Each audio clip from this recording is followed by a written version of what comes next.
Nesse vídeo você vai aprender 5 passos assertivos para a prescrição da nutrição enteral.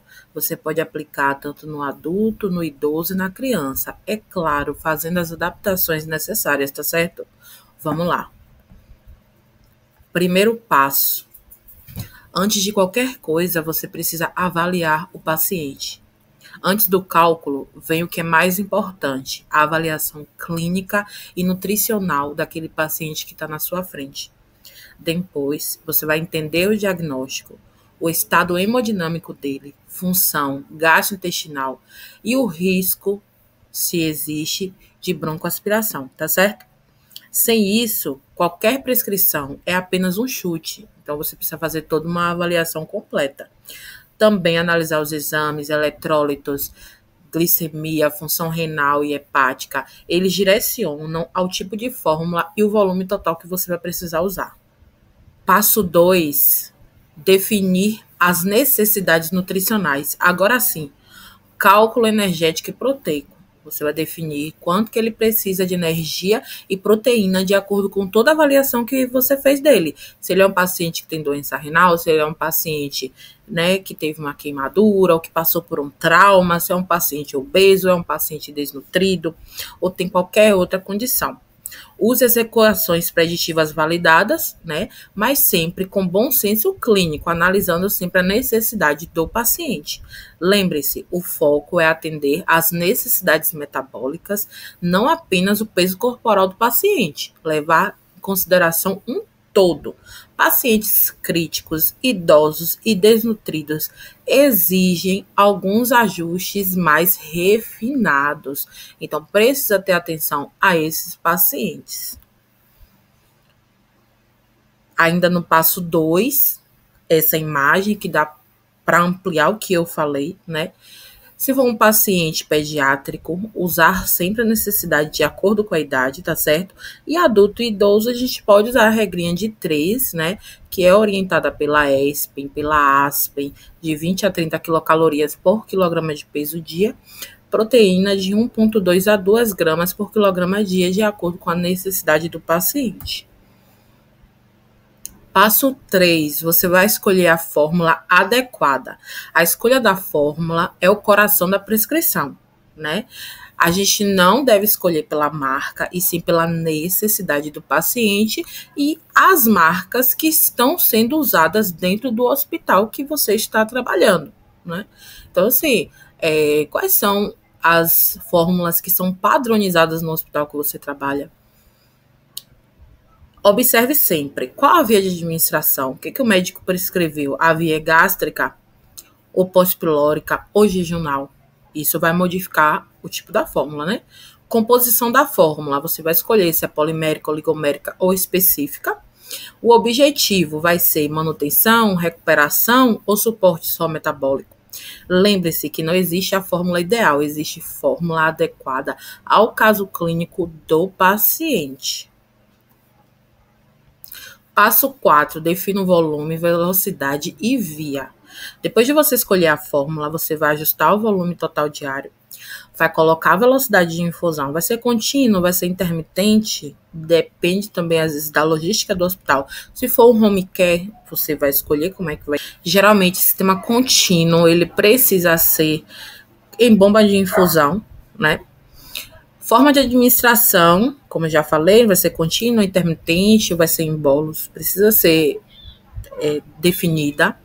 A transição da fórmula é tão importante quanto o cálculo inicial, tanto da transição do paciente para iniciar a dieta de sonda, quanto o paciente vai transicionar o tipo de fórmula. Passo 5, você vai monitorar e reavaliar o seu paciente. Então, não adianta prescrever e deixar lá. A prescrição não termina quando você entrega o plano alimentar ali da prescrição, tá? Precisa monitorar a evolução, peso, balanço hídrico e os exames laboratoriais, principalmente os eletrólitos, potássio, fósforo, cálcio.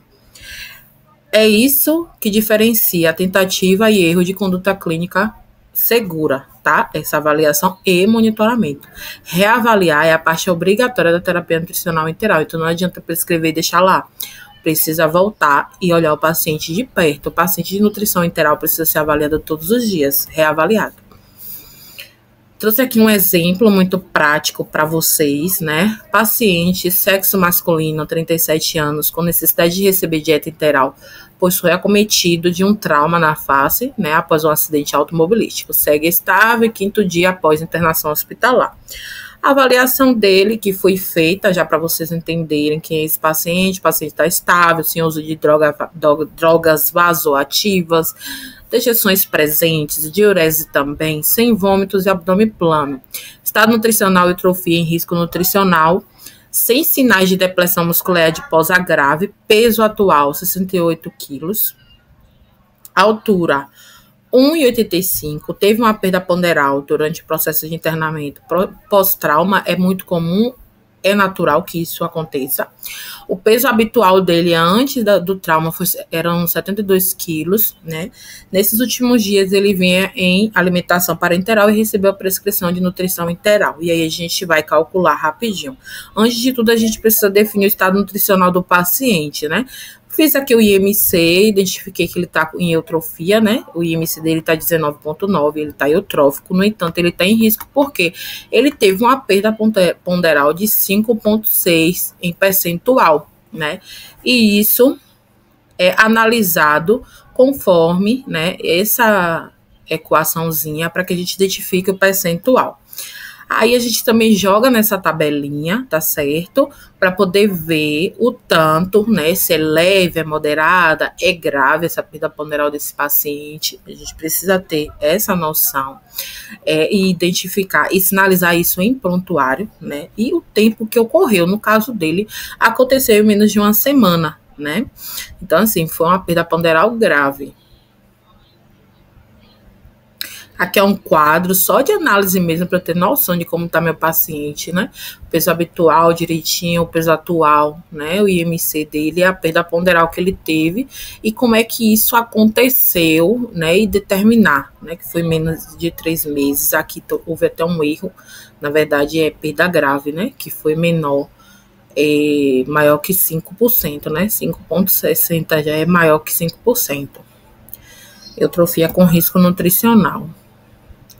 Define, então, as necessidades, tá certo? Você pode usar essa necessidade de energia de 20 a 30 quilocalorias, claro que avaliando esse paciente, porque ele tá em perda ponderal, né? Então, a gente pode começar com 20 e aumentando devagar, né? Ele é um adulto em processo de risco, né? De desnutrição. Teve uma perda ponderal considerável, então o risco dele entrar em desnutrição é alto, tá certo? Então ali eu fiz o cálculo, eu escolhi 20 quilocalorias, vamos começar com o mínimo, lembrando que o paciente está começando a nutrição interal agora, né? 20 vezes o peso dele atual, 1.360 quilocalorias, né? Definir também a quantidade de proteína necessária para ele. O outro passo, escolher a fórmula, tá certo? Primeira coisa que você precisa se perguntar é quais são as dietas padronizadas no hospital que você está trabalhando, né? Busca a listinha bonitinha, entende as fórmulas, né? E escolhe ali a marca que melhor atende ao seu paciente. Então, assim, não vou trazer para vocês a melhor marca é tal, não. A marca que melhor atende os critérios que você acredita ser o ideal para o seu paciente. Eu escolhi uma dieta polimérica, isenta de fibras inicialmente, né? Com a densidade calórica de 1,0, que quer dizer que cada ml tem uma quilocaloria. Então, vamos calcular do cálculo, né? Lembrando que aqui nós temos a necessidade desse paciente em questão, 1.360, né, quilocalorias, tá certo? Aí a gente vai fazer regrinha de 3, sempre simples. Aí aqui eu coloquei, ó, em 100 ml de fórmula, eu tenho 100 quilocal, tá certo? Quantas ml eu preciso para atingir 1.360, né? Parece algo simples, mas é bom sempre explicar, porque tem pessoas que têm dificuldade realmente de se atentar a isso e entender que se a dieta é 1,0, logo a quantidade de calorias vai ser igual à quantidade de ml, né? Se é 1,0. Se for 1,5, você pode fazer ali rápido também, multiplicando, né, o volume por 1,5 e tal. Mas é bom mostrar na regrinha de 3 para que todos entendam, né? Então, vai ser o mesmo valor, tá certo? Então, o volume do dia, né, que a gente precisa começar é 1.360. Comece sempre com 25% disso, lembrando que esse paciente tinha dias sem receber, né, volumes pelo trato gastrointestinal, né? Aí aqui a gente faz mais uma regrinha de 3, se 1.360 ml oferece 100% das necessidades calóricas, né? Para ofertar 25% disso seria quanto? Aí aqui a gente tem o valor de 340 ml por dia, né? E aí, no caso, você vai dividir pelo tempo que irá correr. E isso aí, às vezes, vai depender do protocolo do hospital. Então, se atente a isso, né?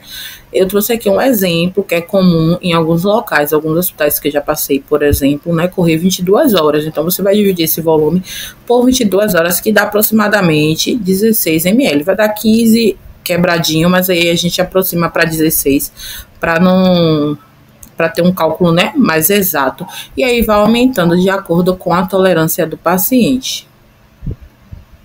Esses passos, minha gente, são passos essenciais da prescrição de nutrição enteral.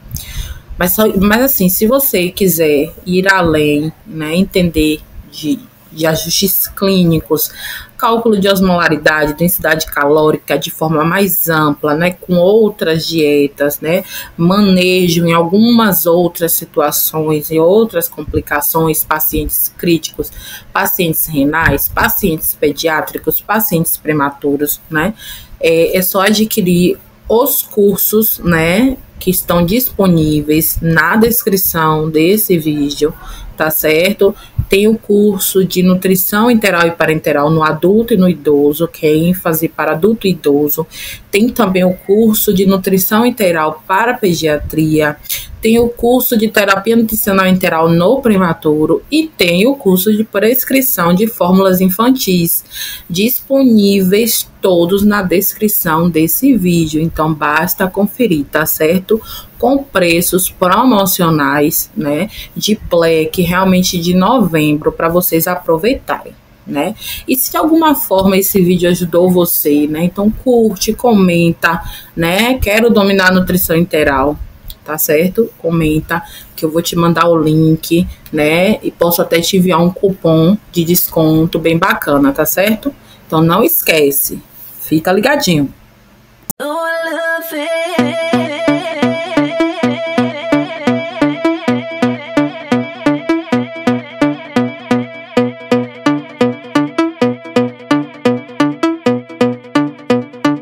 I'm an addict, I'm addicted.